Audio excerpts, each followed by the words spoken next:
اے شان و شکوہ کے پردوں اور عظمت و جلال کی دیواروں میں مجھ سے چھپنے والی، اے وہ حور بقا کی ابدیت کے سوا جہاں ہر طرف مساوات ہی مساوات ہے، میں تجھ سے ملنے کا تصور بھی نہیں کر سکتا۔ اے وہ کہ تلواریں تیری اطاعت کرتی ہیں، گردنیں تیرے سامنے خم ہوتی ہیں، اور خزانوں اور عبادت گاہوں کے دروازے تیرے لیے کھلے ہیں۔ تو نے میرے دل پر قبضہ کر لیا جسے محبت نے مقدس کیا تھا، میری روح کو اپنا غلام بنا لیا ہے جسے اللہ نے شرف و امتیاز بخشا تھا، اور میری عقل کو پرچا لیا ہے جو کل تک ان کھیتوں کی آزاد فضاؤں میں بے فکر تھی لیکن آج محبت کی زنجیروں میں قید ہے۔ اے حسین دوشیزہ، جب میں نے تجھے دیکھا تو اپنی تخلیق کی غایت کو پا لیا، لیکن جب میری نظر تیری بلندی اور اپنی پستی پر گئی تو مجھے معلوم ہو گیا کہ فطرت کے کچھ راز ہیں جو انسان کی سمجھ میں نہیں آ سکتے، اور کچھ راستے ہیں جو روح کو ایسے مقام پر لے جاتے ہیں جہاں محبت انسانی قانون سے بالا تر ہو کر حکومت کرتی ہے۔ اے غزال رانا، جب میں نے تیری مست انکھڑیاں دیکھیں تو مجھے یقین ہو گیا کہ یہ زندگی ایک جنت ہے اور انسان کا دل اس کا دروازہ، لیکن جب تیری عظمت اور اپنی ذلت کو آپس میں گتھم گتھا ہوتے پایا تو جان لیا کہ یہ زمین میرا وطن نہیں ہو سکتی۔ اے حسن و جوانی کے پیکرے لطیف، جب میں نے تجھے حسین لڑکیوں کے جھرمٹ میں بیٹھے دیکھا جیسے پھولوں میں گلاب، تو گمان کیا کہ میرے خوابوں کی دلہن نے انسانی قالب اختیار کر لیا ہے، لیکن جب مجھے تیرے باپ کی بزرگی اور مرتبے کا علم ہوا تو میں سمجھ گیا کہ گلاب کا پھول توڑنے سے پہلے ان کانٹوں سے سابقہ پڑتا ہے جو انگلیوں کو زخمی کر دیتے ہیں۔ ہاں میری سمجھ میں آ گیا کہ جو کچھ خواب جمع کرتے ہیں بیداری اسے منتشر کر دیتی ہے۔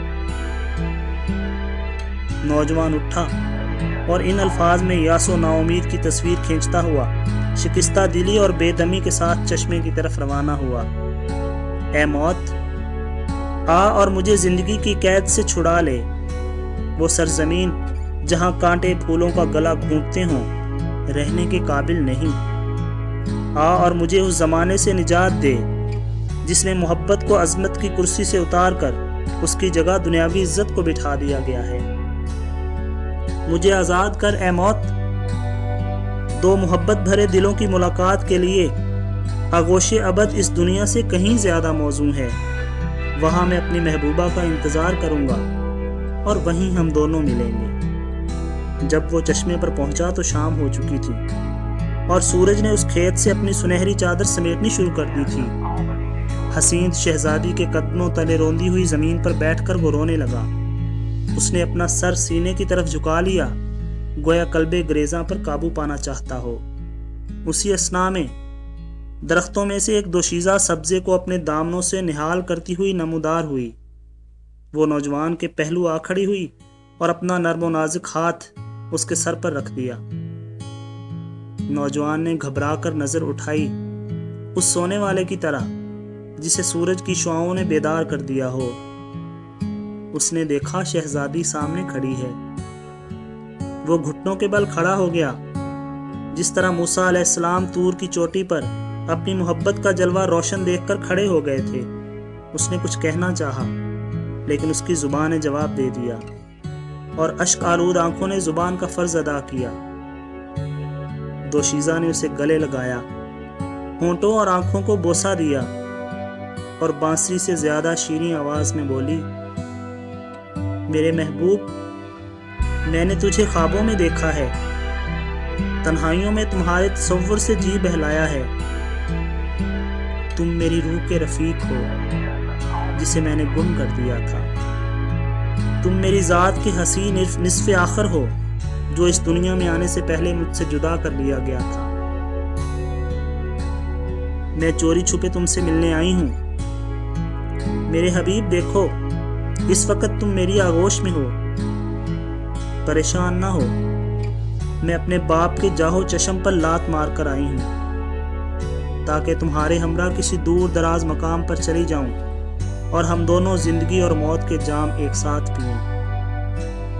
اٹھو میرے پیارے، ہم انسانوں سے دور، بہت دور کسی ویرانے میں چلے۔ وہ دونوں ایک دوسرے کو چاہنے والے درختوں میں سے ہو کر کہیں چلے گئے۔